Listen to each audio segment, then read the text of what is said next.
2025년 배움나눔 축제 진행을 맡게 된 9학년 9U2 최예승입니다. 오늘은 지난 1년 동안 학교에서 쌓아온 배움에 대해서 학생들이 저마다의 목소리로 나누는 시간입니다. 여러분 정말 기대되시죠? 네, 그럼 지금부터 2025년 배움나눔 축제 시작하도록 하겠습니다. 첫 번째 순서로는 11, 12학년 선배들이 성도의 노래라는 제목으로 협동 뮤직비디오를 준비하셨다고 합니다. 함께 시청해 보실까요?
학생들의 멋진 뮤직비디오 정말 잘 봤습니다. 다음 순서는 저희 9학년 여자 학생들의 준비한 역사 라디오인데 저희도 정말 열심히 준비했으니 큰 박수와 함께 환호로 맞아주시면 감사하겠습니다.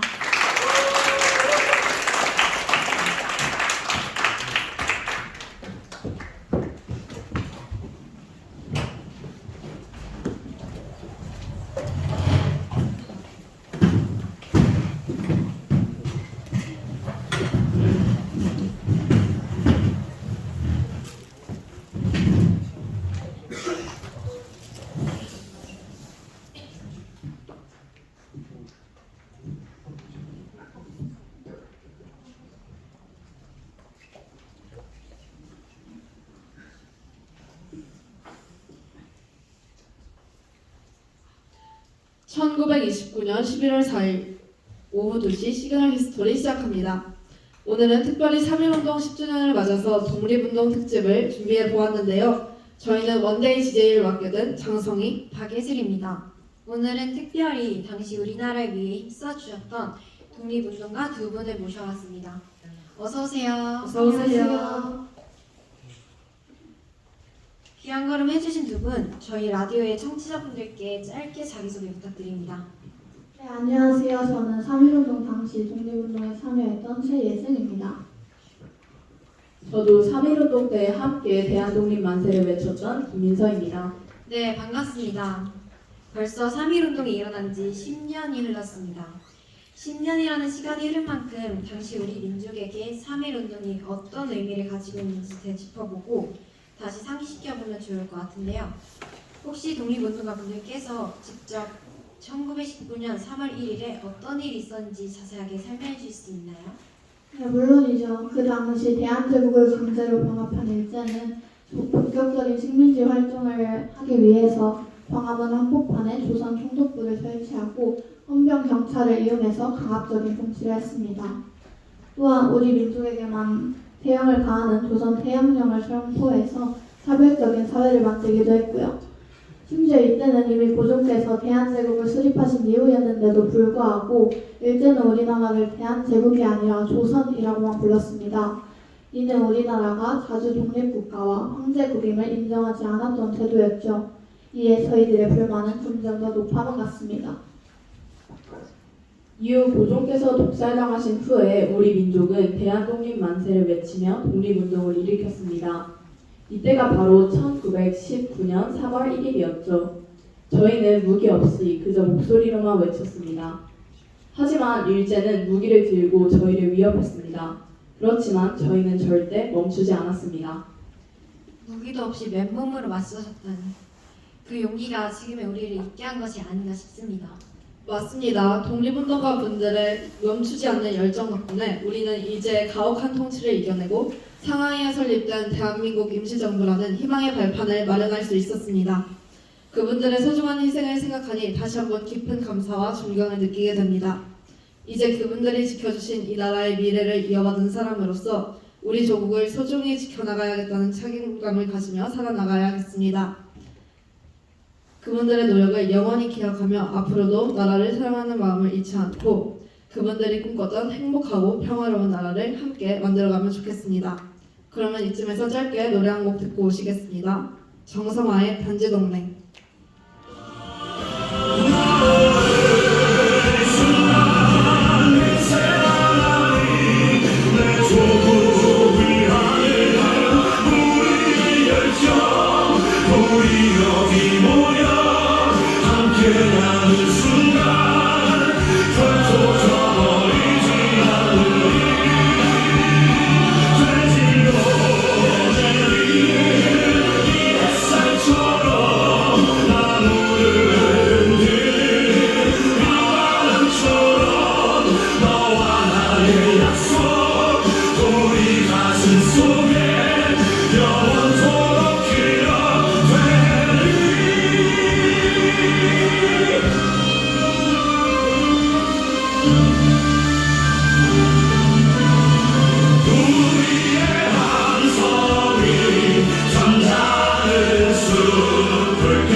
3.1 운동에 이어서 최근 일제 문화 통치에 저항하기 위해 학생들이 힘을 모아 일으킨 광주 학생 항일 운동이 중요한 화제로 떠오르고 있는데요.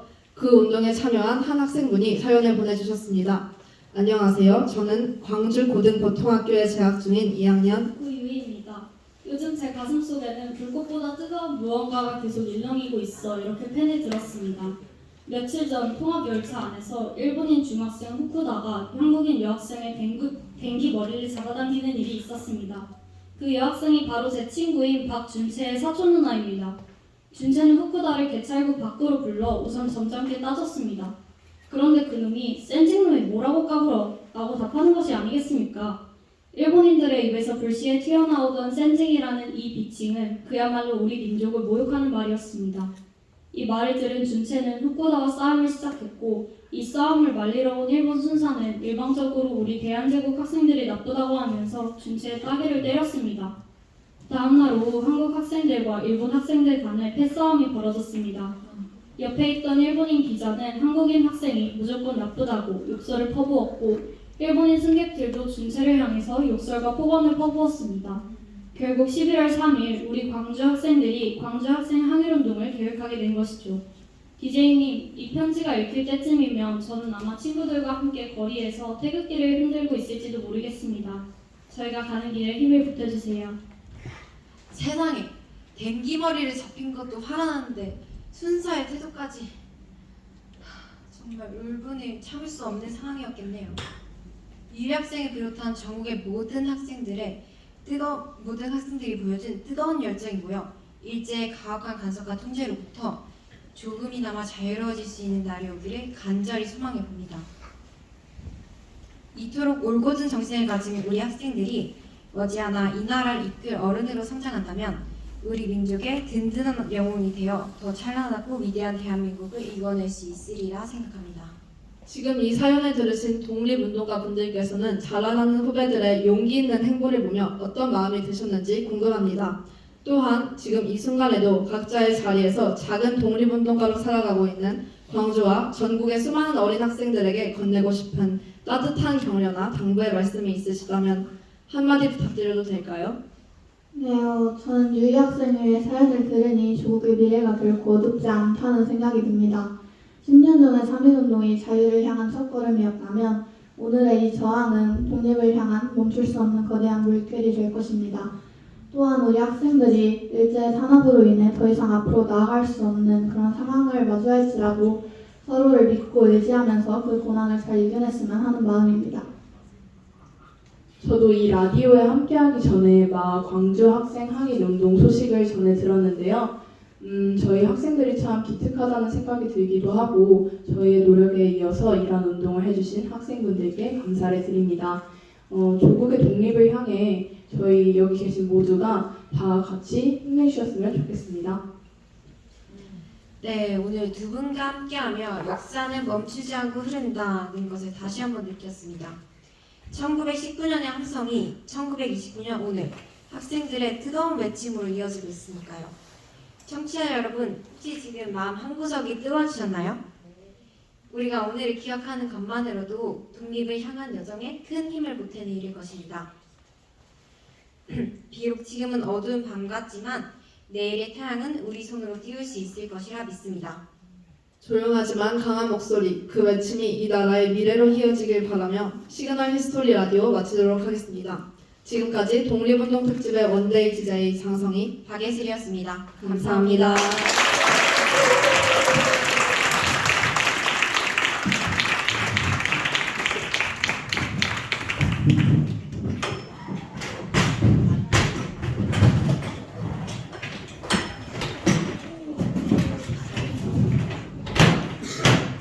운동과 광주 학생 항일운동에 대한 내용을 라디오로 풀어보았습니다.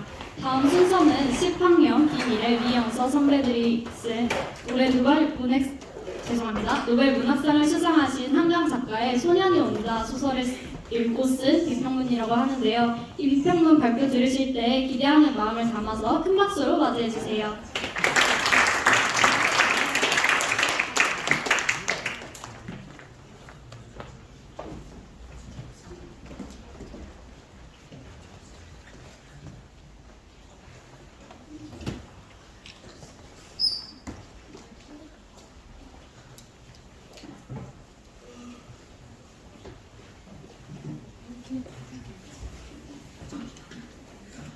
네, 안녕하세요. 저희는 소연이 온다 비평문을 발표할 10학년 이영서. 김미래입니다.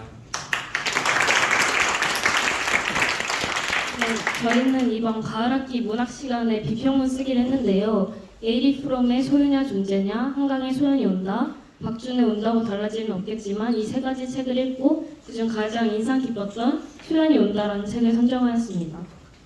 소년이 온다의 작가인 한강 작가는 1970년 11월 27일 전라남도 광주에서 출생하셨고 2024년 10월 10일 대한민국 작가로서 최초의 노벨문학상을 수상하셨습니다.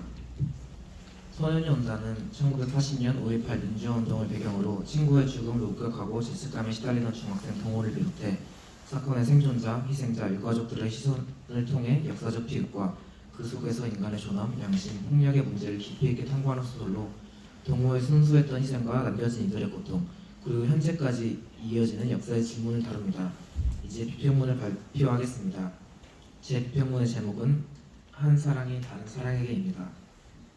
한강 작가의 소설 소년이 온다는 1980년 5월 정부와 군의 탄압에 의해 숨겨졌던 그로부터 약 40년 후 다시 감춰질 뻔했던 이야기입니다.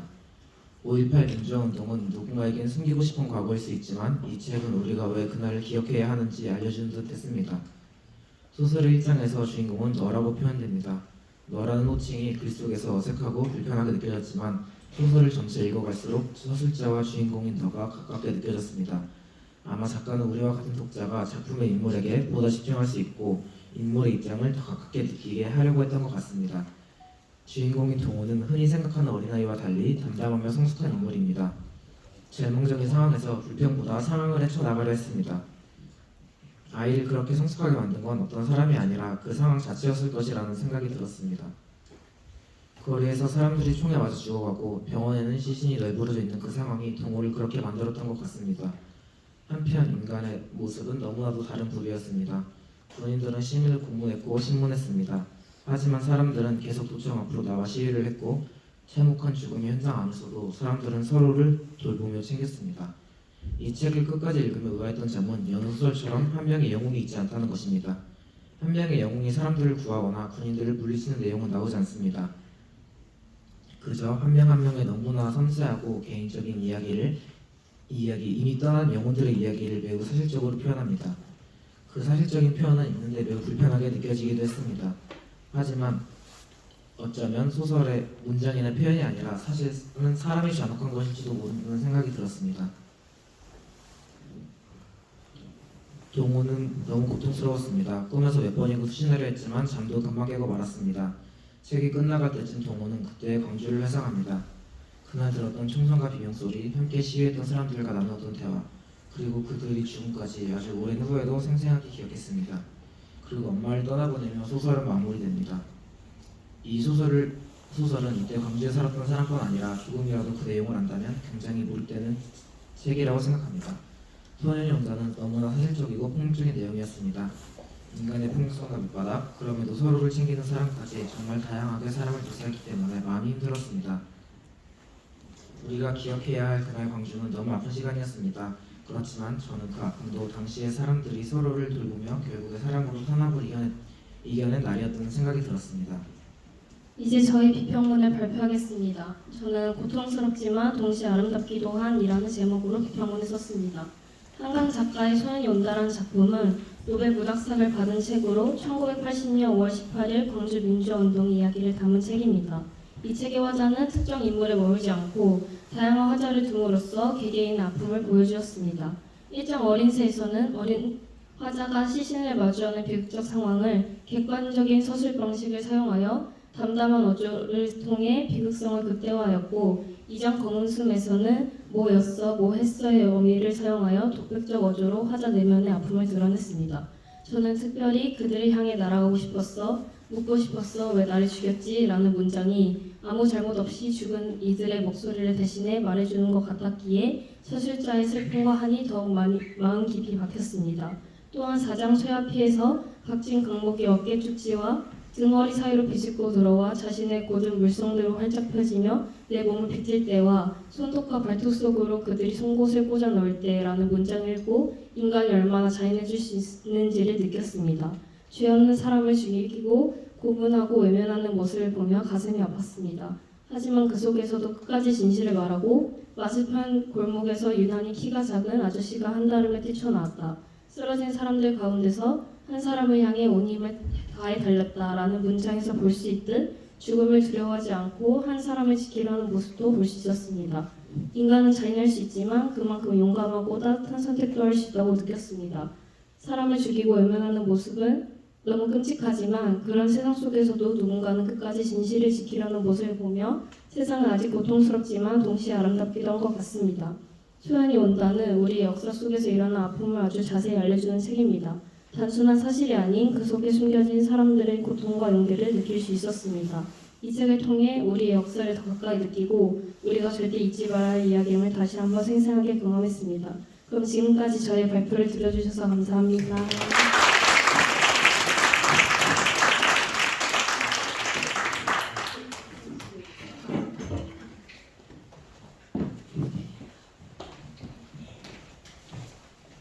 네, 선배님들의 깊은 생각이 정말 감동적이었던 것 같습니다. 다음으로는 7학년 일부 학생들이 매일 영어 원사개발 시간마다 준비했던 영어 찬양을 지금 여러분 앞에서 발표한다고 합니다. 찬양곡은 Your Ways Better이고요. 첫 배움나무 숙제여서 더 떨릴 텐데 떨지 말라고 격려의 박수로 환영해 볼까요?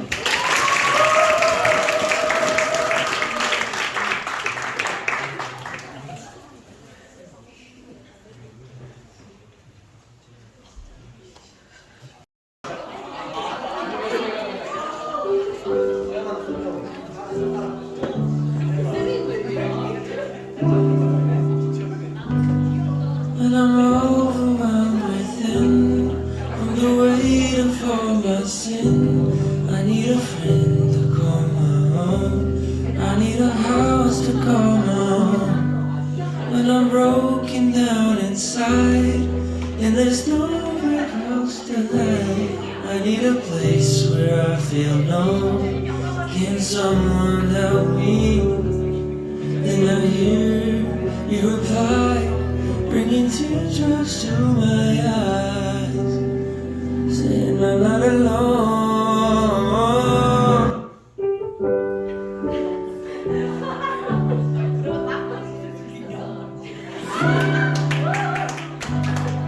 And I'm overwhelmed within, from the weight of all my sin. I need a friend to call my own. I need a house to call my own. When I'm broken down inside, and there's nowhere else to hide, I need a place where I feel known. Can someone help me? Then I hear you reply, bringing teardrops to my eyes, saying I'm not alone. Oh Lord, I need you now more than ever. Would you put my heart back together? I search the world to my head, just to find out your ways better. Oh oh, your ways better. Oh oh, your ways better.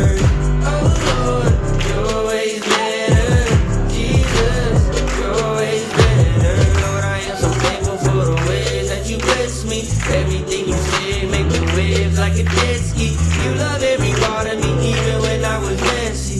Now I see the art in your beauty, so I can finally say I'm just over Jireh, provider. Your faith always gets me higher. Even on my darkest days, you're a lighter, my Messiah. Oh Lord, I need you now more than ever. Would you put my heart back together? I search the world to my head, just to find out your ways better. Oh oh, your ways better. Oh oh, your ways better.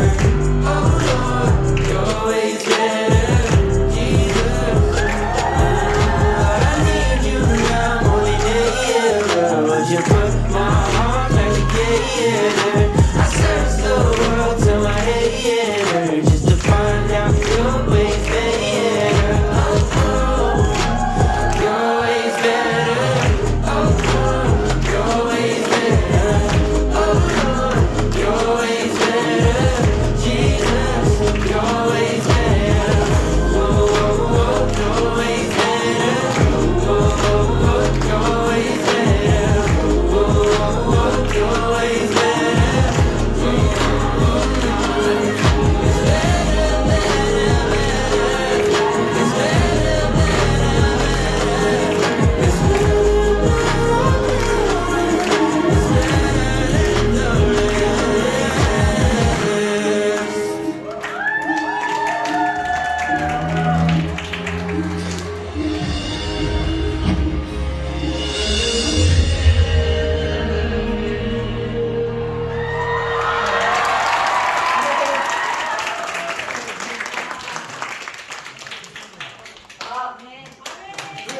네, 두 번째 하니까 훨씬 더 잘하는 것 같은데요.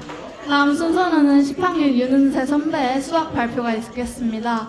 원의 방정식을 이용해서 캐릭터를 만든다는 아주 흥미로운 내용인데요. 박수로 함께 정해보도록 하겠습니다.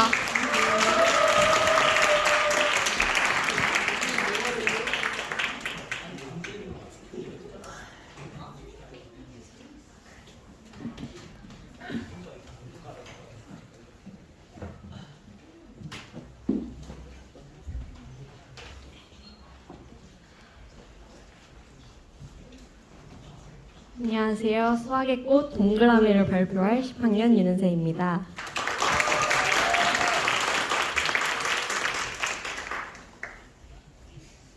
목차를 보면 원의 방정식, 함수를 이용해 캐릭터 그리기, 프로젝트 과정, 결과물, 느낀 점입니다. 원의 방정식을 보기 전에 원에 대해 알아보자면 원이란 평면 위에 한 정점으로부터 일정한 거리에 있는 모든 점들의 모임입니다. 요 옆에 있는 그림처럼 컴퍼스로 원을 그리는 것을 생각해 보시면 더 이해가 잘 될 겁니다. 원의 방정식은 원의 특징은 모서리가 없고 시작과 끝이 없으며 무한한 진축을 가집니다. 원의 방정식은 좌표 평면 위 점 x, y와 중심 a, b의 사이의 거리가 항상 반지름 r과 같다는 의미입니다. 중심이 a, b이고 반지름이 r이라고 하면 x-a 제곱 플러스 y-b의 제곱은 r제곱이라는 식을 세울 수 있습니다. 원의 방정식은 GPS 위치 추적, 건축 설계, 애니메이션 캐릭터 움직임 모델링, 의료 영상 분석, 공학 등 많은 곳에 활용됩니다. 이렇게 원의 방정식을 증명할 수 있습니다. 이 과정에서 8학년 때 배우는 피타고라스의 정리가 주된 내용인데요. 이건 10학년 때 더 자세히 배울 수 있습니다. 이렇게 원의 방정식을 배운 후에 저희는 지금까지 배운 함수를 이용하여 캐릭터를 그려보는 프로젝트를 진행했습니다. 프로젝트 과정은 첫 번째, 그리고 싶은 캐릭터를 정하고 두 번째, 함수식을 이용해 학습지에 캐릭터를 그립니다. 마지막으로 지오지브라의 함수를 입력합니다. 저희는 그날 날씨가 좋아서 밖으로 나가서 생각을 해보기로 했고요. 선생님께서 주신 학습지에 있는 예시를 보고 저희가 그릴 캐릭터를 정해보았습니다. 그리고 학습지에 그리기 시작을 했는데요. 캐릭터 모양대로 스케치를 한 후 그에 맞는 함수식을 세웠습니다. 마지막으로 세운 식을 지오지브라에 입력을 했는데요. 여기서 지오지브라란 기하, 대수, 스프레드시트, 그래프, 통계, 미적분을 통합하여 시각적으로 체험할 수 있는 동적 수학 소프트웨어입니다. 쉽게 말하자면 수학 문제를 그림처럼 직접 그려보고 움직여 볼 수 있는 도구입니다. 제가 한 것을 예시로 보여드리자면 이렇게 됐고요. 식을 입력을 하면 옆에 그 식에 맞는 그래프가 그려집니다. 결과물을 보여드리자면 저는 뽀로로를 했고요. 방금 보여드린 것에서 색칠을 해서 완성시켰습니다. 그리고 입력한 식은 다음과 같습니다. 네, 영서는 앵그리버드를 했고요. 미래는 도라에몽을 했고 장훈이는 포켓몬에 나오는 마릴이라는 캐릭터를 했고요. 이렇게 식을 세웠다고 합니다. 그리고 예준이는 울상이 된 라이언을 했습니다. 느낀 점으로는 함수를 문제 푸는 것 외에 다른 곳에 사용을 해보니까 조금이나마 함수에 대한 거부감이 줄어든 것 같다고 생각했습니다. 지금까지 발표를 들어주셔서 감사합니다.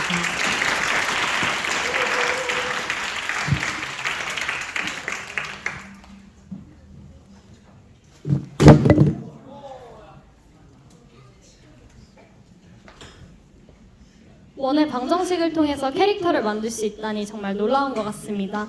다음으로는 7학년 김다뉴, 이만나 학생이 MBTI와 자각몽에 대해서 쓴 설명문 발표가 기다리고 있습니다. 힘찬 박수로 맞아주세요.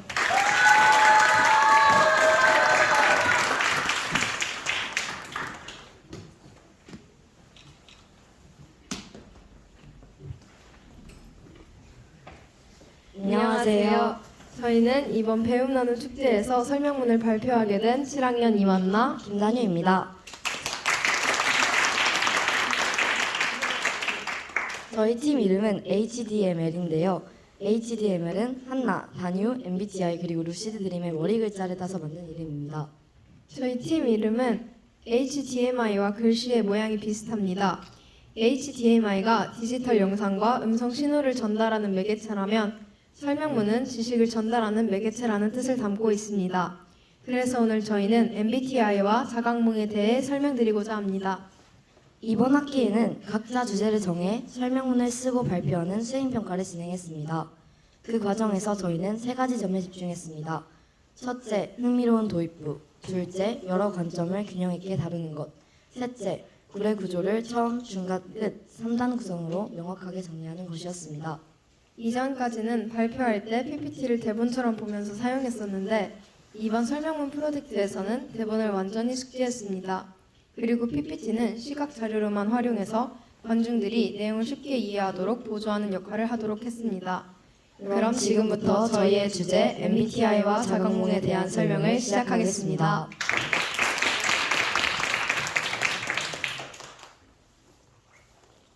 MBTI가 어떻게 되세요? 이 말은 처음 만난 사람에게 흔히 던지는 질문입니다. MBTI가 그만큼 나를 빠르게 설명해주는 도구가 되었기 때문입니다. 우리가 MBTI에 열광하는 이유는 무엇일까요? 여러 학자가 추론하는 가장 큰 이유는 바로 효율성과 소속감입니다. 짧은 시간 안에 빠르고 쉽게 검사해볼 수 있으며 사회에서 자신과 비슷한 유형을 찾는 수단으로 사용할 수 있기 때문입니다.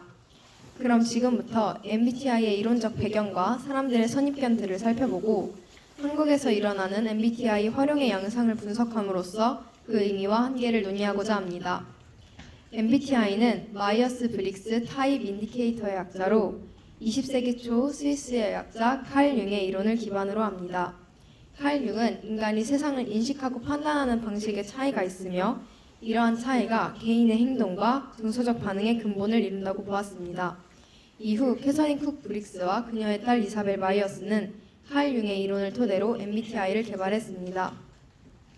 MBTI는 인간의 성격을 4가지 선호축의 조합으로 분석해 4개의 알파벳으로 성격을 유형화한 것입니다.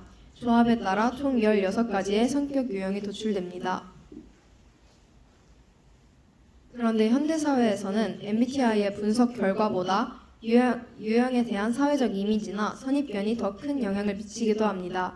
예를 들어 T는 감정이 없고 차갑다, F는 감정적이라 따뜻하다, J는 완벽한 계획주의자이다, P는 게으르고 계획성이 없다라는 식의 단정이 자주 등장합니다. 하지만 이러한 인식은 MBTI의 본래 취지와는 다릅니다.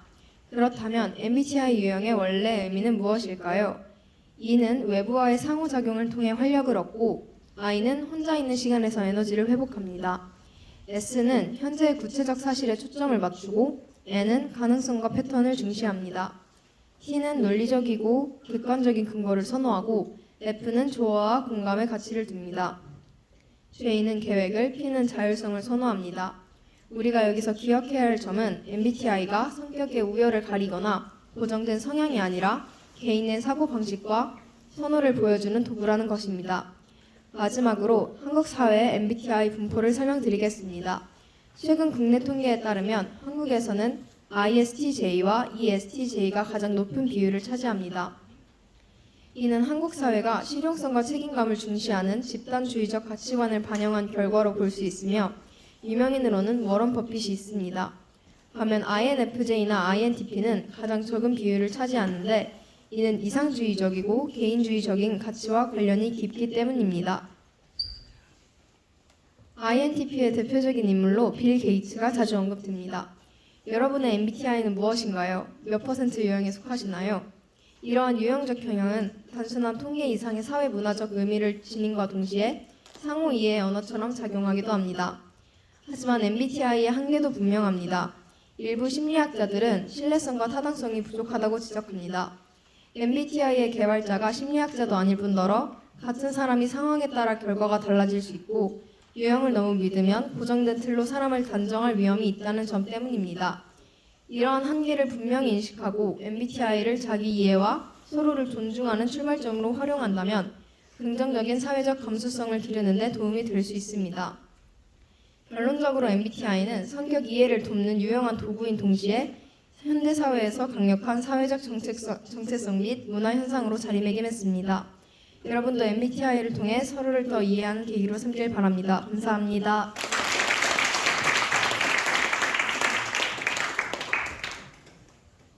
여러분, 자각몽이란 무엇일까요? 자각몽은 꿈을 꾸면서 자신이 꿈을 꾸고 있다는 사실을 인식하는 상태입니다. 여러분은 혹시 자각몽을 경험해 보신 적이 있나요? 자각몽은 어떻게 꾸게 되는 것일까요? 꿈은 렘수면과 비렘수면으로 나뉘어 있고 이 둘은 90분의 주기로 반복됩니다. 렘수면은 뇌는 깨어있는 것처럼 활동적인 얕은 잠의 한 단계이고 비렘수면은 몸과 뇌가 쉬고 회복하는 깊은 잠 단계입니다. 대부분 꿈은 렘수면 단계에서 꾸게 되기 때문에 자각몽도 주로 뇌 활성도가 높은 렘수면 단계에서 일어납니다. 그렇다면 자각몽은 실제로 검증이 되었을까요? 잘 알려진 자각몽 실험은 1970년대에 스탠퍼드 대학에서 라버지 교수가 진행했습니다. 라버지 교수는 이 실험을 통해 자각몽은 단순한 환상이 아니라 내가 깨어있는 의식을 어느 정도 유지한 채 꿈을 꾸는 상태임을 과학적으로 입증했습니다. 사실 자각몽은 현대사회에서뿐만이 아니라 과거에도 기록이 남아있습니다. 기원전 자세기형 아리스토텔레스와 티베트 불교의 드림 요가에서는 이미 자각몽의 존재와 의식적 꿈 경험을 기록했으며 자각몽이라는 용어를 1913년에 처음 사용되었습니다. 바로 네덜란드의 정신과 의사이자 작가인 프레데릭 반 에덴인데요. 그는 자신의 논문에서 루시드 드림이라는 용어를 만들어 사용했습니다. 다만 자각몽이라는 개념 자체는 19세기 이전에도 존재했습니다. 다음으로 자각몽을 어떻게 꾸는지에 대해 알아보겠습니다. 첫 번째는 꿈 읽기 쓰기입니다. 매일 아침에 꿈을 기록해서 꿈의 패턴을 파악하고 기억력을 키우면 자각몽을 꿀 확률이 높아집니다. 두 번째는 마일드 기법입니다. 잠들기 전에 나는 꿈을 꾸고 있다는 것을 깨닫겠다는 문장을 반복하고 최근 꿈을 떠올리며 꿈속에서 자각하는 장면을 상상하면 됩니다. 마지막은 웨이크백투백 기법입니다. 웨이크백투백 기법은 5시간에서 6시간 정도 자고 일어난 뒤 20에서 60분 정도 동안 깨어있다가 다시 잠드는 방법입니다. 이 방법들은 자각몽 성공률을 과학적으로 높인다고 알려져 있습니다. 그리고 자각몽에는 주의해야 할 점이 있습니다. 자각몽을 자주 시도하면 렘수면 시간이 방해받아 수면의 질이 떨어질 수 있으며 이는 집중력 저하를 일으킬 수 있습니다. 이러한 한계에도 불구하고 사람들은 자각몽을 통해 현실에서 이루기 어려운 바람을 꿈속에서 경험하며 스트레스 해소를 느낍니다. 자각몽은 뇌의 작용으로 생겨나는 하나의 과학적 현상이지만 동시에 인간의 상상력과 잠재력을 보여주는 놀라운 경험이기도 합니다. 우리가 자각몽에 관심을 가지고 더 연구한다면 자각몽은 단순한 신비를 넘어 새로운 가능성의 세계가 될 수 있습니다. 감사합니다. 이상으로 HTML의 발표를 마치겠습니다. 감사합니다.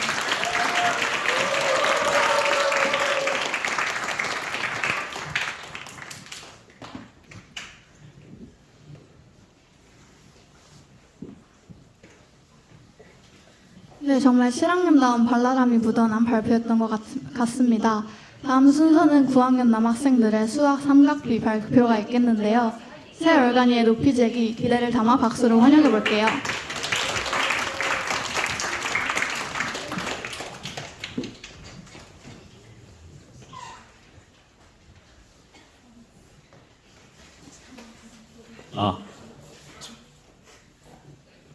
안녕하세요. 삼각비에 대한 발표를 할 세월간이 김가온, 심규찬, 이지용입니다. 먼저 목차에 대해 말씀드리겠습니다. 첫 번째로 삼각비의 개념, 삼각비 문제, 삼각비 높이재기, 삼각비 활동 시연, 그리고 마지막으로 느낀 점을 나누겠습니다. 첫 번째로 삼각비의 개념을 말씀드리겠습니다. 삼각비란 직각 삼각형의 두 변의 길이의 비율입니다. 이렇게만 보시면 잘 이해가 안 되시겠죠? 그림으로 보여드리겠습니다. 삼각비는 총 3가지가 있습니다. 사인, 코사인, 탄젠트입니다. 사인은 빗변문의 높이의 비율이고 코사인은 빗변문의 밑변의 비, 탄젠트는 밑변문의 높이의 비율입니다. 삼각비는 비율이기 때문에 삼각형의 한 각도만 같다면 사인, 코사인, 탄젠트의 값도 같습니다. 예로 여기에 2개의 삼각형이 있습니다. 2개의 닮은 삼각형이 있습니다. 삼각형 각도 A의 값은 C분의 A고 코사인 값은 C분의 B, 탄젠트 값은 B분의 A입니다. 옆에 두 번째 삼각형 각 D의 사인 값은 F분의 D, 코사인 값은 F분의 E고 탄젠트 값은 2분의 D입니다. 두 닮은 삼각형의 변의 길이는 다르지만 각도 A와 D의 값이 같기 때문에 삼각비의 값은 모두 이렇게 같게 됩니다. 다음으로 특수각에 대한 삼각비를 다음과 같이 표로 정리해 보았습니다. 특수각이란 30도, 45도, 60도, 90도와 같이 많이 사용되는 각들을 말합니다. 예를 들어 코사인 60도의 값을 알아봅시다. 장훈 씨, 코사인 60도의 값이 몇이죠? 2분의 루트 3이요. 아닙니다. 2분의 1입니다. 저기 표에 있듯이 2분의 1입니다. 그게 어떻게 나왔냐면 저희 파란색 삼각형을 보시면 60도가 있습니다. 아까 말씀드린 것처럼 코사인의 값은 빗변분의 밑변의 비율입니다. 네. 파란색 삼각형의 빗변은 2, 밑변은 1로 코사인 60도의 값은 2분의 1이 되는 것입니다. 이제 문제를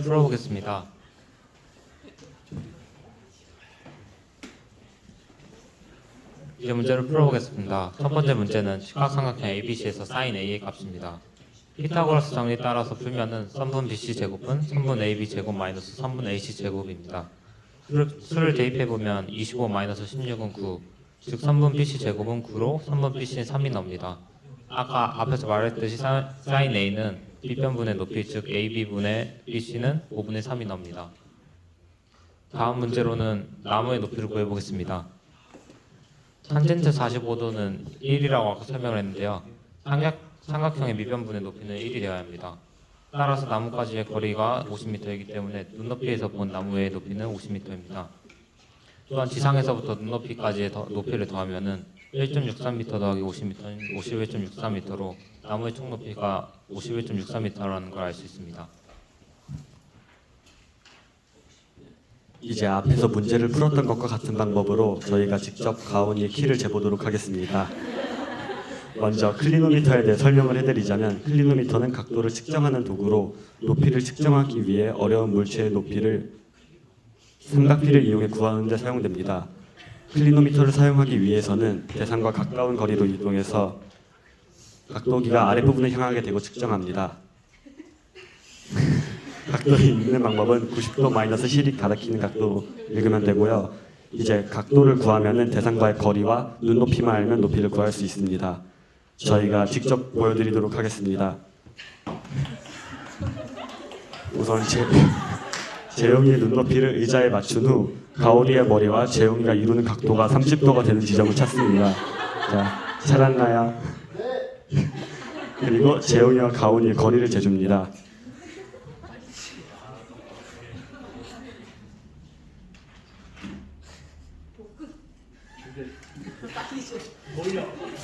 올려. 눈높이 더 올려. 그래, 거기가 눈높이다. 예, 측정을 해보면은 308cm가 나왔습니다. 저희는 이 308cm를 A라고 하도록 하겠습니다. 이제 저희는 이 한 변의 길이를 갖고 가온이의 키를 구할 수 있습니다. 저기 옆에 표를 보시면 탄젠트 30은 루트 3분의 1입니다. 따라서 가온이의 키는 루트 3분의 1은 3분의 루트 3은 308분의 H니 H의 값을 계산해보면 177.818cm가 나옵니다. 이제 이 값이 실제로 맞는지 재보도록 하겠습니다.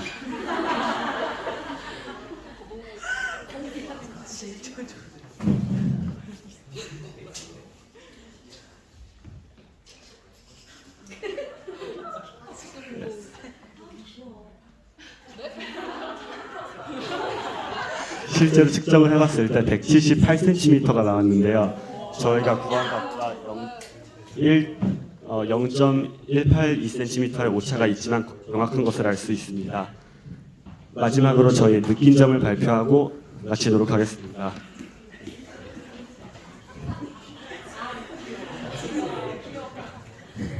저는 발표를 준비하면서 삼각비를 다시 기억할 수 있는 시간이 되어서 좋았고 올해 배운 것들을 다시 되새겨 볼 수 있어서 좋았습니다. 저는 발표를 준비하면서 거의 까먹어가던 삼각비에 대한 개념을 다시 알 수 있어 좋았고, 가온이의 키를 실제로 측정해 보면서 삼각비가 생각보다 일상생활에서 쓰일 수 있다는 것을 깨달았던 것 같습니다. 저도 이번 발표를 준비하면서 제가 얼마나 삼각비에 대해 모르고 있었는지 알게 되었고요. 전에는 그냥 무작정 외우기만 했는데 이번 기회로 좀 더 알게 되었던 것 같습니다. 지금까지 저희의 발표를 들어주셔서 감사합니다.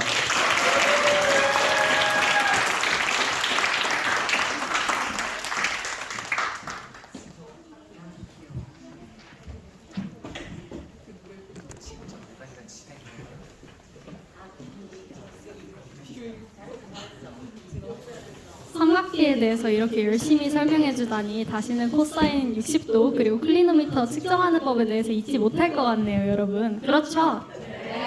네. 다음 순서는 10학년 전장훈 선배의 코딩 작업물 발표입니다. 더샘물의 10학년 과정에서는 중등과는 다르게 학생 개설 수업이라는 과목이 있는데요. 이 수업 때는 각자 비전에 대해서 탐구하는 시간을 갖는다고 합니다. 학생 개설 수업 때 선배가 탐구했던 코딩을 발표하신다고 하니 기대하는 마음으로 맞아보도록 하겠습니다.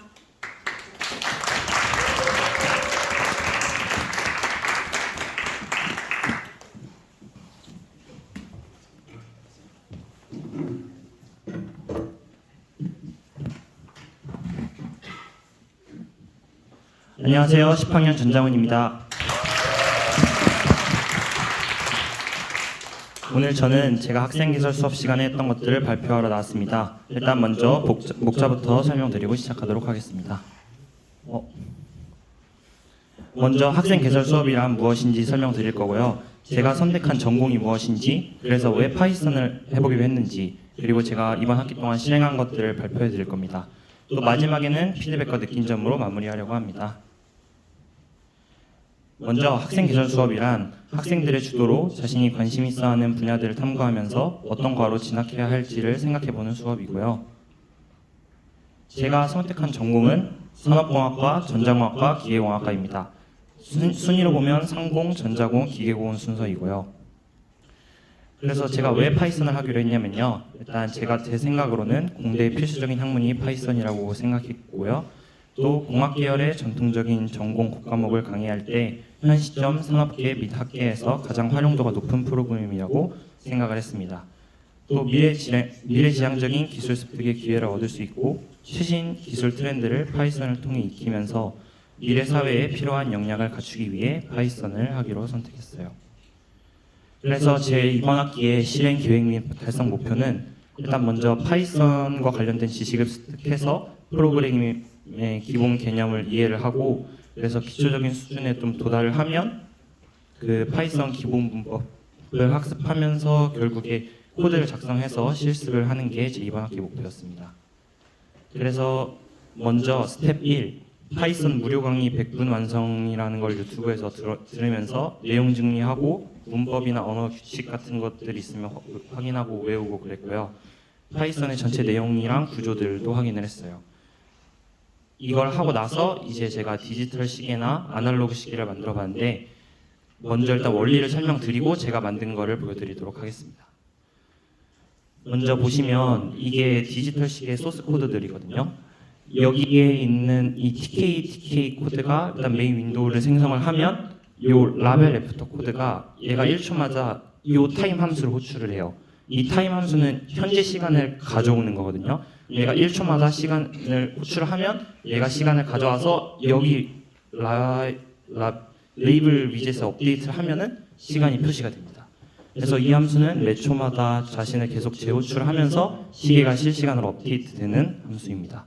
이건 그래도 조금 쉬운 편이었고, 이게 조금 많이 어려웠는데 아날로그 시계의 소스 코드 원리는 일단 아까 있는 데이트 타임이 아까 있는 이 타임이랑 똑같은 역할을 해서 현지 시간을 계속 불러와 주면은 업데이트 클락 쪽에 1초마다 반복적으로 호출되어서 시계를 업데이트를 하는 원리고요. 이 아날로그 시계는 디지털 시계와 다르게 초침, 분침, 시침이 있어서 이게 시간이 지날 때마다 이 각도가 변화하면서 움직이는 거거든요. 그래서 초침 각도, 분침 각도, 시침 각도도 이게 다 계산을 해야 돼요. 그래서 계산을 해서 이 라디안으로 변환을 하면 이따 나중에 사인, 코사인 함수에다가 대입을 할 수 있게 되고요. 매스 함수가 각도랑 좌표를 계산하기 좀 위해서 삼각함수를 활용하는 거예요. 그리고 또 시침, 분침, 초침의 각도가 아니라 요 길이도 그 표현을 해야 되기 때문에 시침의 길이를 조정하는 hour hand length, minute hand length, second hand length에서 시침, 분침, 초침의 길이도 정했고 아까 여기서 계산해서 라디안으로 변환했던 거를 여기 사인, 코사인 함수에다가 다 넣어서 각도를 대입을 했어요. 그리고 나서 이제 그 시계판의 반지름도 저기 그 표현해야 했고 1부터 12까지 아날로그 숫자들 이렇게 시계판에 있는 걸 표현하기 위해 이것들을 사용했고요. 여기 센터 X, 센터 Y는 그 제가 그린 시계의 캔버스의 중심 좌표 값이에요. 네. 그래서 결국에 캔버스로 시계판을 그려주고 시계판을 원 그리면은 완료가 됩니다. 그래서 지금 이제 제가 맞는 거를 발표를 할 건데 이제 틀어주시면 이제 이 판에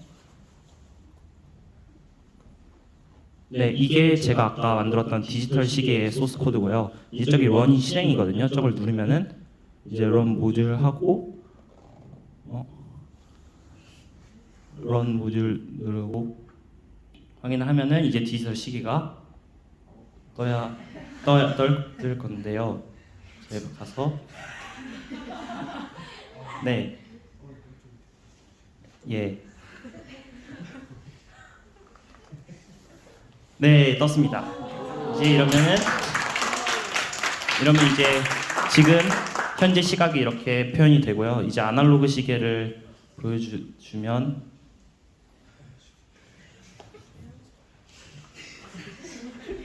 예준? 네, 이게 그 아날로그 시계의 그 소스 코드가 좀 긴 거고 이제 실행을 하면은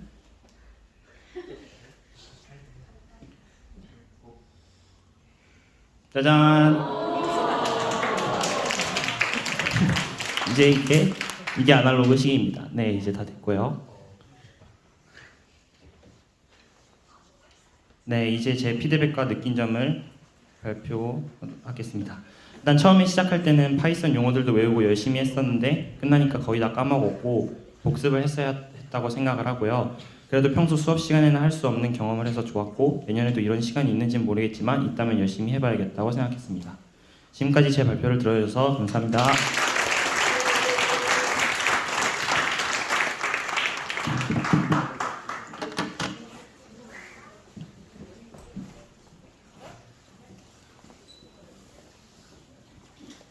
네, 발표를 듣고 보니 학생계절 수업은 참 의미 있는 것 같은데요.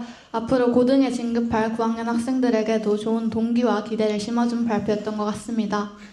다음 순서로는 9학년 김지우 학생이 9학년을 대표해서 국어 시간에 읽었던 순례주택 소설에 관해 발표한다고 합니다. 지우가 즐겁게 발표할 수 있도록 격려 담은 박수 부탁드립니다.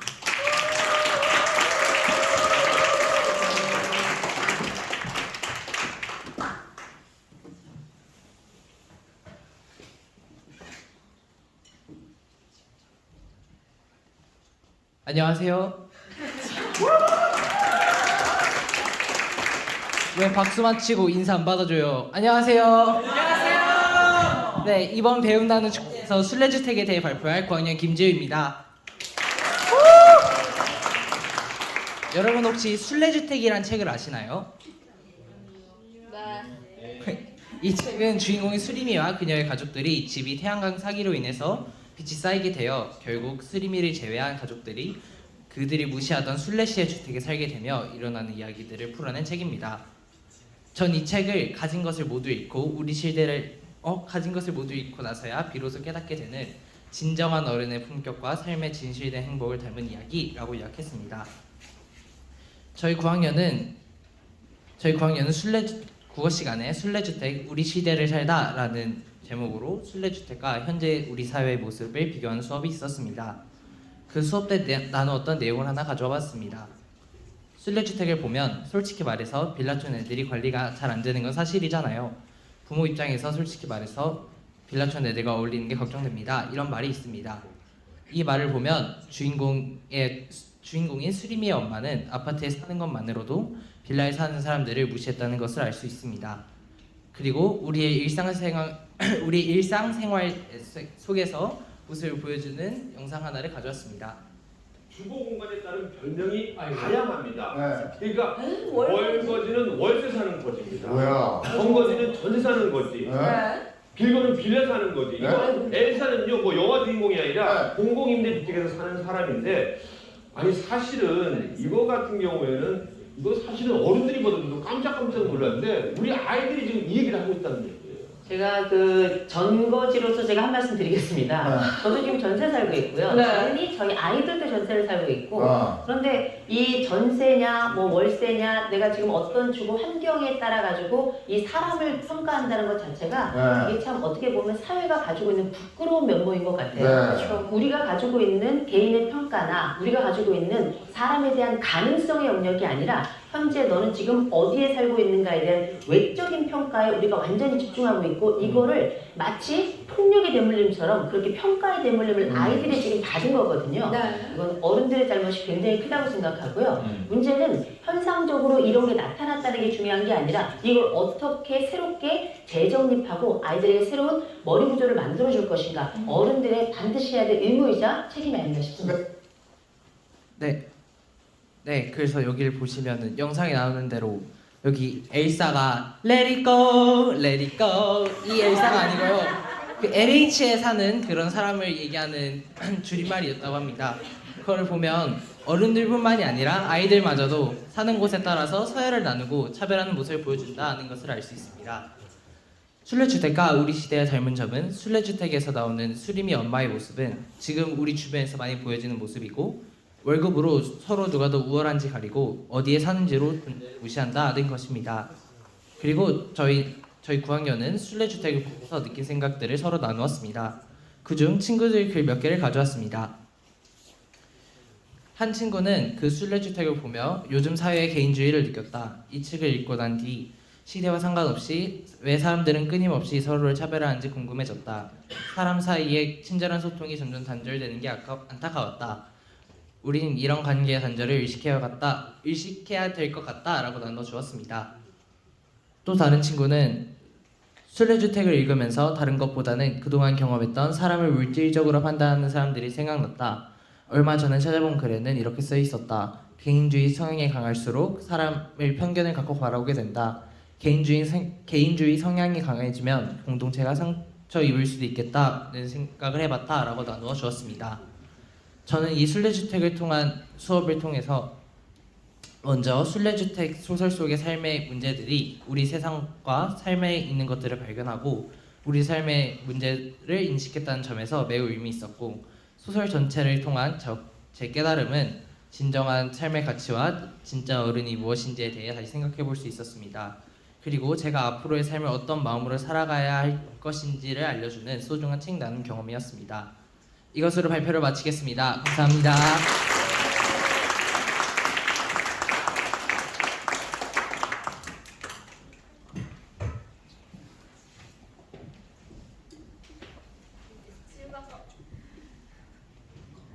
지우가 저렇게 깊은 생각을 했다니 정말 놀랍네요.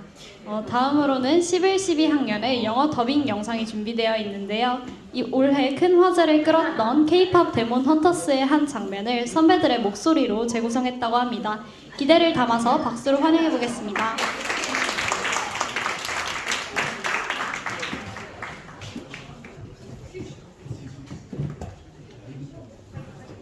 안녕하세요.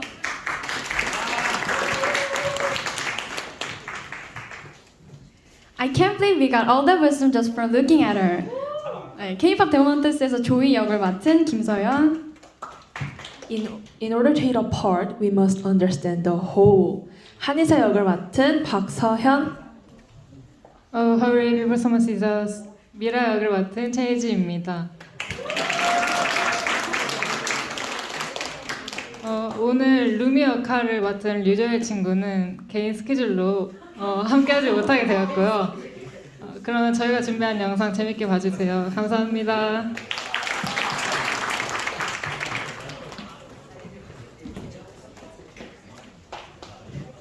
Hurry, Before Someone Sees Us.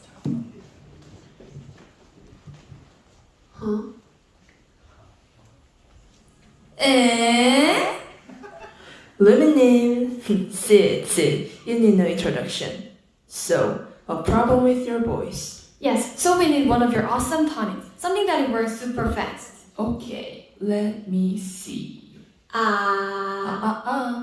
In order to hit a part, we must understand the whole.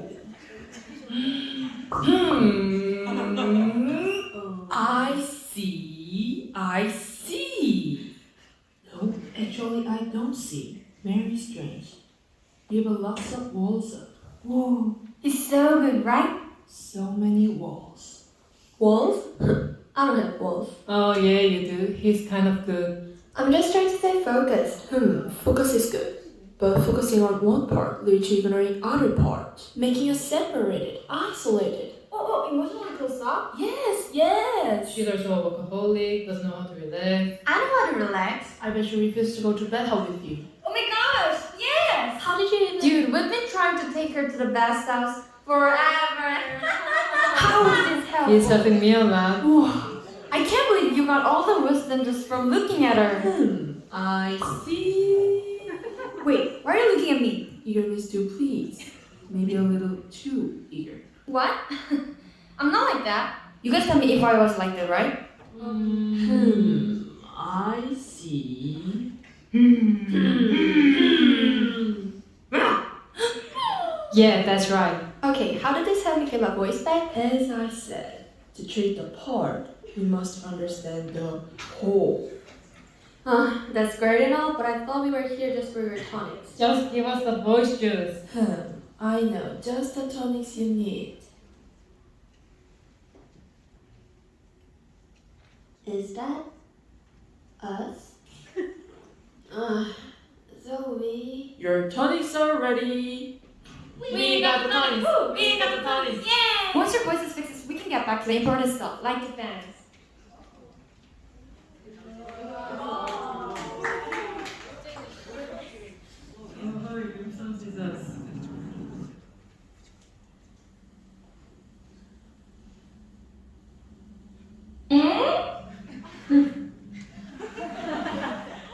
Let me see.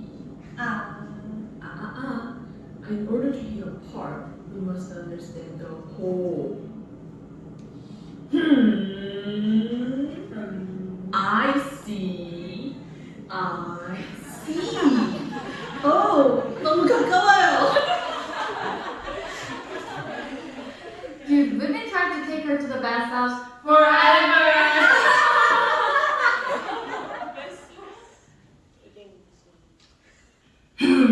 I see.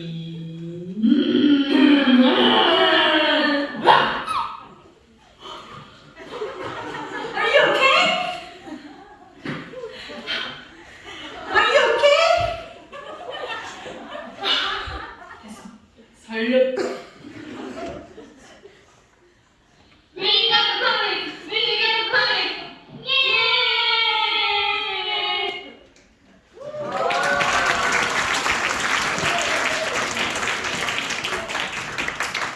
유창한 영어 발음을 들으니 역시 12학년은 다르다는 생각이 드네요.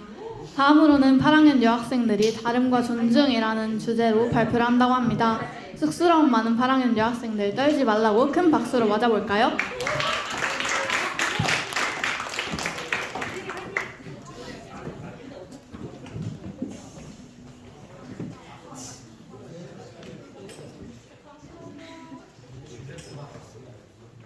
캔바가 잠깐 멈췄다고 해요. 잠깐만 기다려주세요.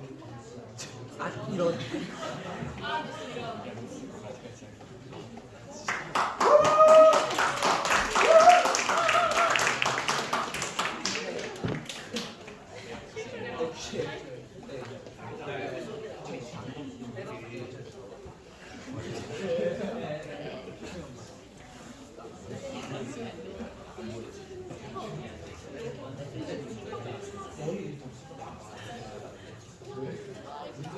많아요, 더 많아.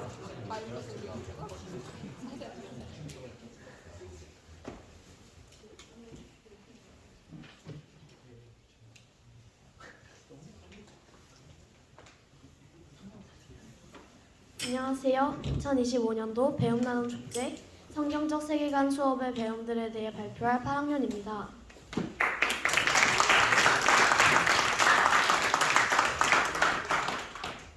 저희는 이번 학기 성세 시간에 서로의 성격 차이를 이해하고 인정하며 하나의 공동체로 성장해 나가기 위한 과정으로 여러 가지 성격 검사를 진행했습니다. 그래서 오늘은 저희가 진행한 성격 검사들에 대한 대략적인 설명과 수업 후 저희들의 소감을 나누고 싶습니다. 발표의 순서는 다음과 같으며 첫 번째 키워드인 욕구 강도 검사부터 발표를 시작하겠습니다. 욕구 강도 검사란 개인이 선천적으로 타고난 심리적 욕구의 상대적 크기를 특정하는 도구입니다. 이 검사 결과로 나오는 욕구는 총 5가지로 생존, 사랑, 힘, 자유, 즐거움이 있습니다. 생존의 욕구가 가장 높은 사람들은 안정, 건강, 경제적 여유에 대한 욕구가 강합니다. 또한 사랑의 욕구는 타인과 관계를 맺고 사랑을 주고받으려는 욕구입니다.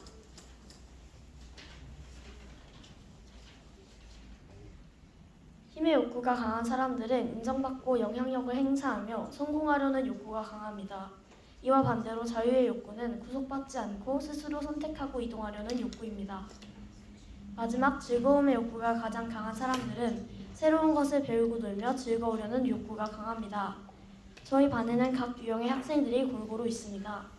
김주원은 생존의 욕구가 가장 강하며 아인이는 사랑의 욕구, 유림이는 자유의 욕구가 가장 강합니다. 저와 서진이는 힘의 욕구가 가장 높고 윤희와 안주원은 즐거움의 욕구가 가장 높게 나왔습니다. 이처럼 서로 다른 종류의 욕구들이 많기 때문에 가끔은 어려움도 있지만 더욱 즐거운 것 같습니다. 성세 수업 시간에 두 번째로 하게 된 MBTI 성격 검사에 대해서 설명드리려고 합니다. MBTI 검사란 사람마다 다른 성격의 성향을 16가지 유형으로 정리한 성격 검사로 브릭스 모녀가 칼 융의 이론을 바탕으로 사람들의 성격 차이를 이해하기 위해 만들었습니다. MBTI에 어떤 유형들이 있는지는 잘 알고 계실 거라고 생각합니다. MBTI는 네 가지 성격 항목에 대응하는 각각에 반대되는 2가지 성향을 정리한 것입니다. 가장 먼저 외향적인 성향을 가진 E와 내향적인 성향을 가진 I가 있습니다. 그 다음 자리에는 S와 N 2가지가 나올 수 있습니다. 이 중 S는 감각형, N은 직관형입니다. 세 번째 자리에는 사고형인 T와 감정형인 F가 나옵니다. 마지막 자리엔 사람의 성격 유형이 계획형인지 즉흥형인지 알려줍니다. 계획형이라면 J, 즉흥형은 P가 나옵니다. 이것은 저희 반 친구들의 유형입니다. 저희 반은 내향형, 직관형, 감정형, 판단형이 조금 많은 편입니다. 다음으로 디스크 검사의 4가지 유형에 대해 설명드리겠습니다. 디스크 검사는 미국의 정신과 의사 윌리엄 그레서가 만든 심리 검사로 성격과 행동 유형에 따라 사람들을 4가지 유형으로 분류했습니다. 먼저 D형은 주도형입니다. D형은 결단력이 있고 목표 지향적이며 리더십이 강한 특징이 있습니다. 장점으로는 빠른 결정과 추진력이 있지만 직설적인 말투 때문에 강하게 보일 수 있으니 주의해야 합니다. 다음은 I형, 사교형입니다. I형은 밝고 외향적이며 말이 많고 표현력이 뛰어납니다. 장점으로는 분위기 메이커가 되고 설득력이 뛰어난 점이 있습니다. 하지만 계획보다는 감정에 치일 수 있다는 점을 주의해야 합니다. 세 번째는 S형, 안정형입니다. S형은 차분하고 배려심이 많으며 협동적인 성향을 가지고 있습니다. 장점으로는 팀워크를 잘 이루고 신뢰감을 준다는 점이 있지만 변화나 갈등을 싫어한다는 점을 주의해야 합니다. 마지막으로 C형은 신중형입니다. C형은 분석적이고 꼼꼼하며 규칙을 중요하게 생각하는 특징이 있습니다. 장점은 정확성과 논리적 사고가 뛰어나지만 완벽주의 때문에 결정이 느려질 수 있다는 점을 주의해야 합니다. 저희 반의 디스크 검사 결과를 살펴보면 저는 IS형이고 혜민이는 DI형, 안주원은 IS형, 김주원은 CS형입니다. 유림이와 은유는 IC형, 서진이는 CD형으로 나왔습니다.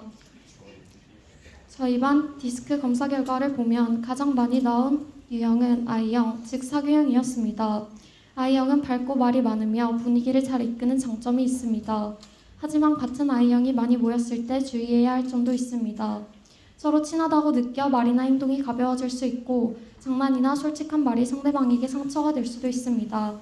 그래서 서로의 감정을 한 번 더 생각하는 태도가 필요합니다. 또한 자기 이야기에 집중하다 보면 상대의 말을 놓치기 쉬운 만큼 끝까지 들어주는 자세도 중요합니다.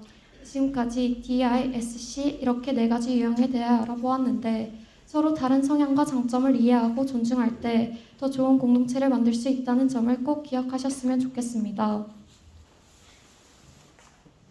다음으로는 하나님 안에서 하나 되는 공동체를 만들기 위하여 어떠한 태도를 가져야 하는지에 대한 생각을 발표하고자 합니다. 앞선 내용을 발표한 8학년 학생들뿐만 아니라 우리 모두는 각자 서로 다른 욕구와 성격 유형을 가지고 있습니다. 서로의 다름을 이해하고 존중할 때 우리는 갈등이 아닌 배려와 공감이 중심이 되는 공동체를 만들어갈 수 있습니다. 예를 들어 나의 의견이 옳다고 생각하면 다른 사람의 말에 굽히지 않고 끝까지 주장하고 싶어지지만 자신의 생각만을 내세우기보단 여러 사람의 의견을 잘 듣고 조율하는 태도가 필요합니다. 그래서 저희들은 한 발 물러서서 다른 사람들의 이야기를 먼저 듣고 모두가 받아들일 수 있는 방향을 찾기 위해 노력하고 있습니다. 또한 주 안에서 하나 되는 공동체가 되기 위해서는 나와 성격이나 생각이 맞지 않는 사람을 만났을 때 어떻게 함께 지내야 할지에 대해서 더 많은 관심을 가져야 한다고 느꼈습니다.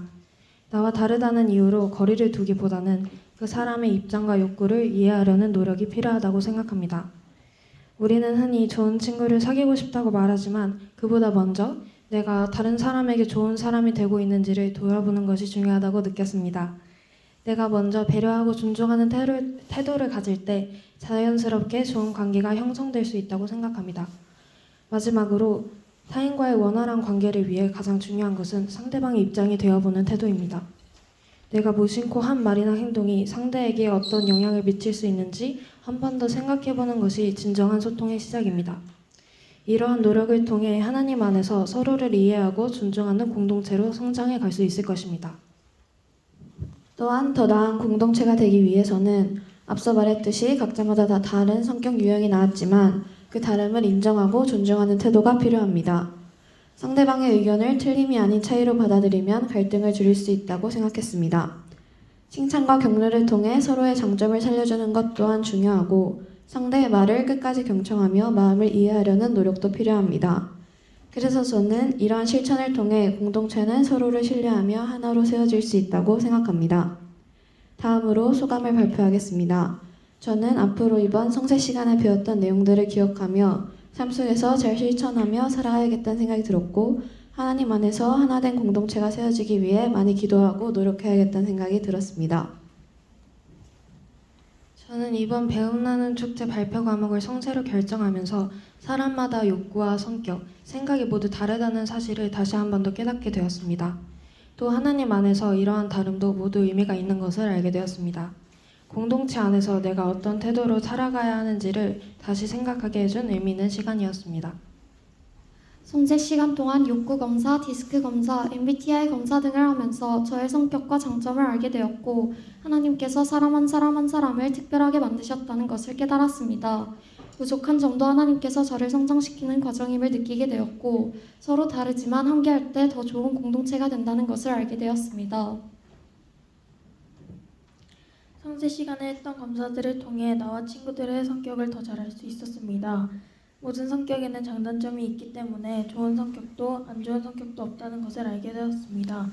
제 성격의 장점만 보고 자만하지 않고 단점만 보고 자존심을 잃지 않도록 주의해야겠습니다. 그리고 앞으로 제 성격의 장점을 살려 빛내는 사람이 되고 싶습니다. 이제까지 저의 생각, 제 성격을 기준으로 인생을 살아오다 보니 막연히 저의 생각들은 늘 맞는 생각이고 제 행동들은 늘 맞는 행동이라고 여기며 살아왔습니다. 그러나 이번 학기의 성격 검사 수업들을 들으며 세상에는 수많은 유형의 사람들과 수많은 성격들이 있다는 것을 다시 한번 깨닫게 되었습니다. 앞으로는 친구들의 말과 행동이 저에게 잘 이해되지 않는다고 해서 틀린 것 취급하지 않고 존중하려고 노력할 것입니다. 저희는 여기에서 발표를 마치도록 하겠습니다. 감사합니다.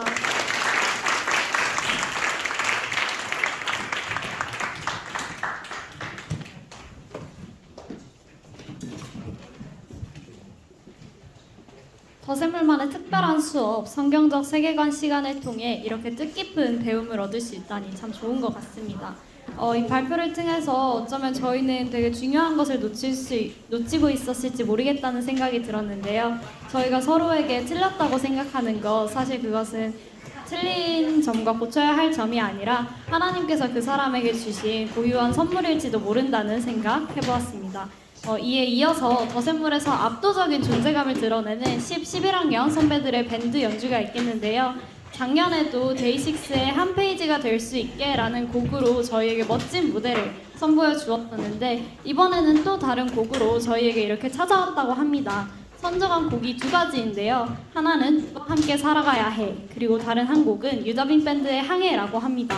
저도 간간히 연습하는 모습을 보았는데 두 곡 다 정말 난이도가 높아서 보컬부터 드럼까지 어렵지 않은 구석이 한 군데도 없는 곡이어서 그만큼 기대가 더 되기도 하지만 걱정도 되는 곡일 거라고 생각을 합니다. 저희가 이렇게 기대를 하고 있지만 지금 준비하고 있는 10, 11학년 선배들은 걱정이 될 수도 있는데 여러분들께서 큰 박수와 함께 맞아주셔야 긴장을 좀 덜 하면서 더 멋진 무대를 보여줄 수 있을 것 같습니다. 박수로 무대를 청하기에 앞서서 먼저 10, 11학년 선배들이 음악 시간에 찍은 영상이 있다고 합니다. 그 영상부터 먼저 시청하시고 그 다음에 멋진 무대 선보이는 거 한번 박수로 맞아보도록 하겠습니다. 큰 박수와 함께 무대 같이 호응해 주시면 감사하겠습니다.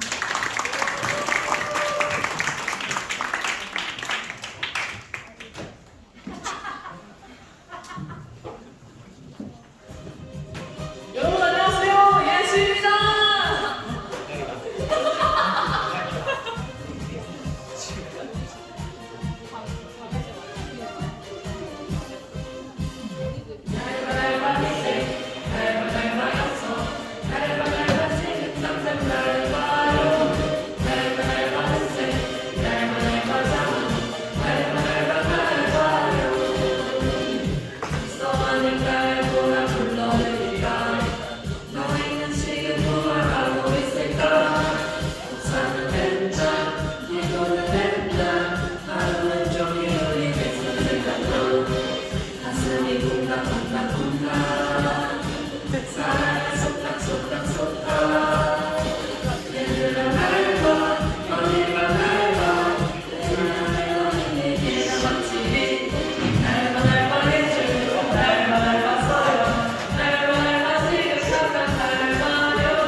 해주시면.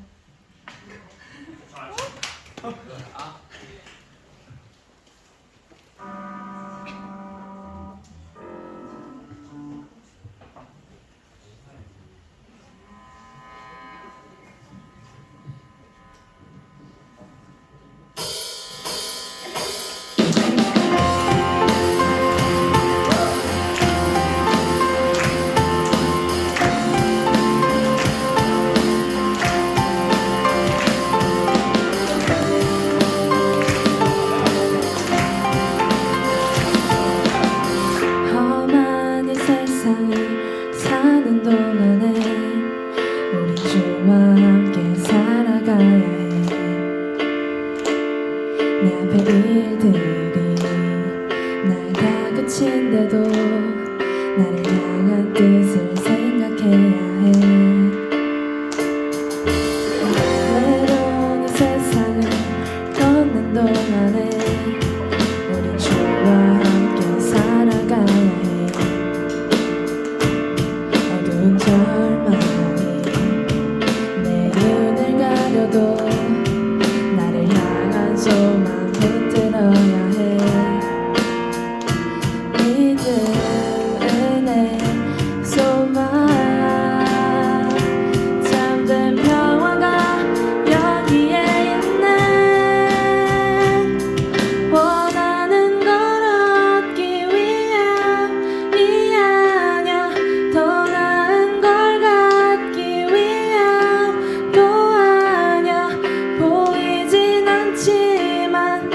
나를 사랑하신 분 주와 사랑하며 살 거야.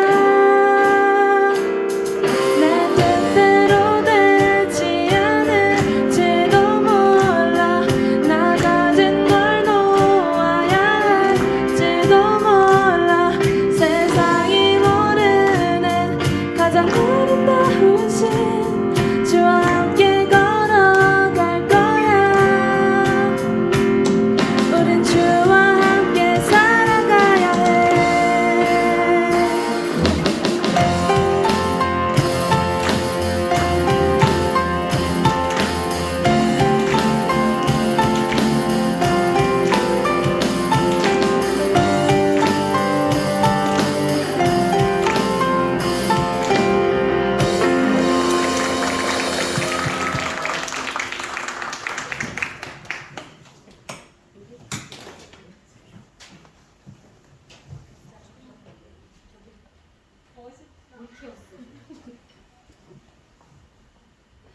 수없이 연결된 실 속에서 사랑하는 너와 나의 모습은 헝클어진 채로 버려지고 말았지.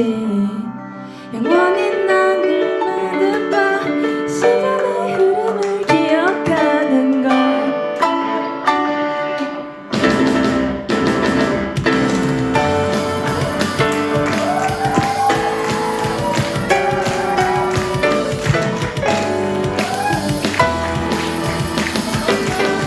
하지 않았던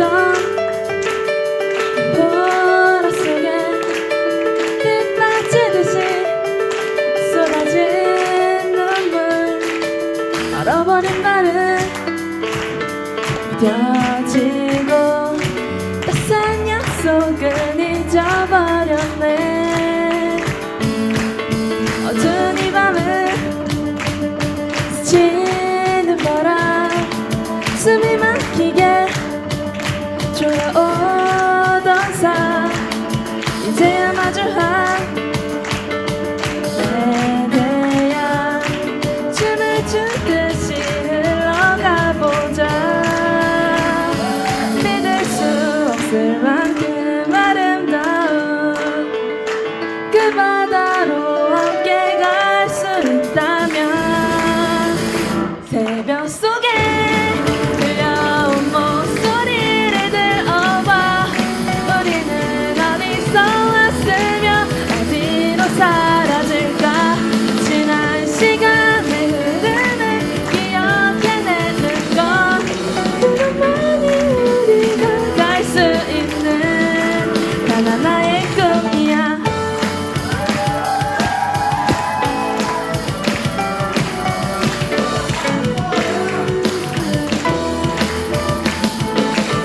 어두운 이 밤을 스치는 바람 숨이 막히게 졸아오던 삶. 이제야 마주한 내 대한 춤을 추듯이 흘러가보자.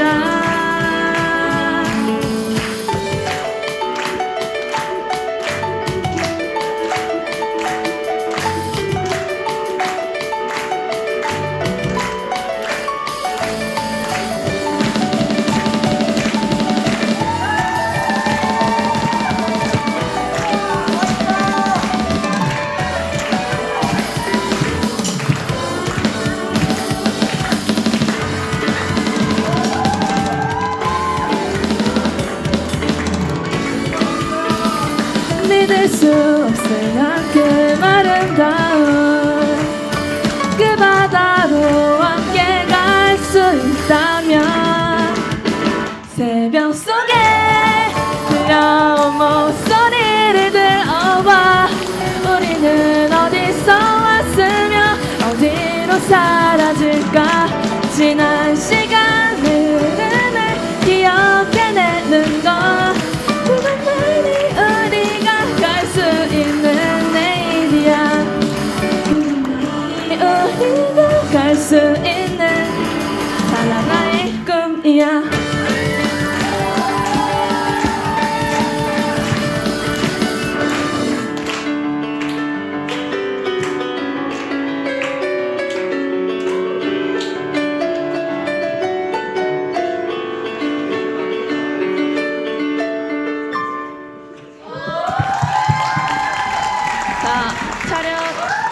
촬영 인사 감사합니다.